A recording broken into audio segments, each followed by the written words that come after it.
Hi, Rama. It's week 15, day 4 of our Bible narrative reading plan. Today we are in Ruth chapters 1 and 2. Ruth, the book of Ruth provides a nice segue between the dark book of Judges and the beginning of the book of 1 Samuel. We're told at the end of the book of Judges that in those days there was no king in Israel. Everyone did what was right in the sight of their own eyes. And as we saw in the book of Judges, it's a very dark and sinful book.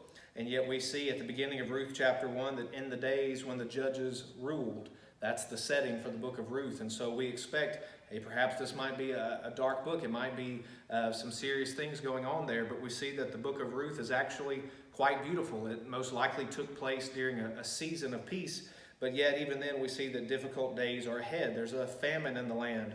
And there's a family that leaves Bethlehem, the house of bread, to go to Moab. Moab is not the place that you want to go. We've seen that already in our reading plan, that Moab is a place associated with sin, associated with being the enemy of God's people.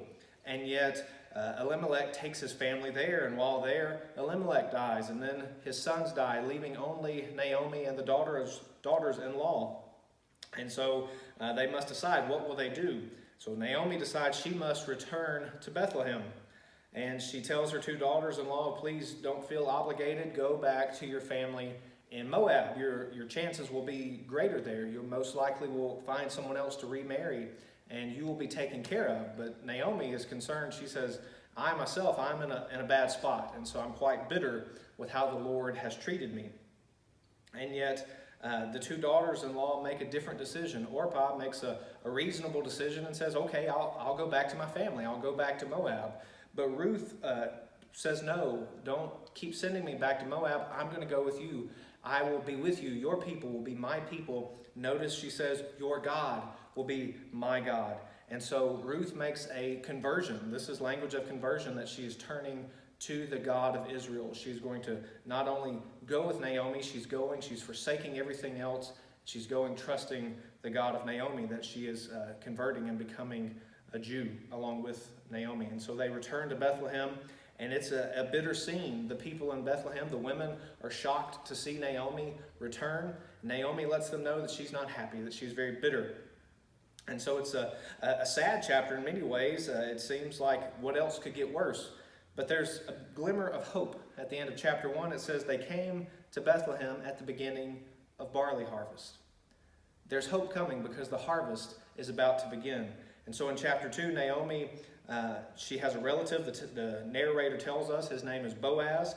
But Ruth doesn't know this yet. Ruth says, well, look, I've heard about this God of Israel, and I understand that the Israelites are supposed to leave gleanings behind. They're supposed to provide for those who are in need. And Ruth says, we certainly are in need, and so I will go out and I will glean for us. I will see what I can provide. And so the text says she just happens upon the field of Boaz. Now we know it's no mere coincidence. This is God's hand at work. She goes to the field of Boaz, and she works hard, and Boaz takes notice of her. And we notice how generously and graciously Boaz treats her. And this is a picture of God's generosity, what it's like living in God's world as opposed to being outside of God. You want to be in Boaz's field. You don't want to be in someone else's field. And so Boaz treats her lavishly, graciously, even having Ruth dine with Boaz and with his employees, with his harvesters, his reapers. And so she's treated as if she's one of them, even though she's not. We're reminded over and over that she's from Moab.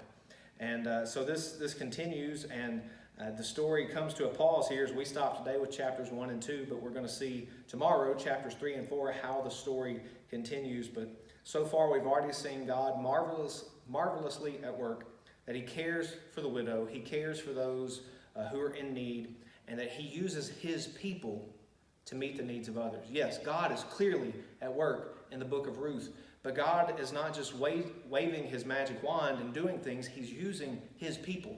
He's using Boaz. He's using the kindness of Boaz towards Ruth. He's using the kindness of Ruth towards Naomi. And so God is using humans even as he is divinely doing his sovereign will. Here's a summary of today's reading.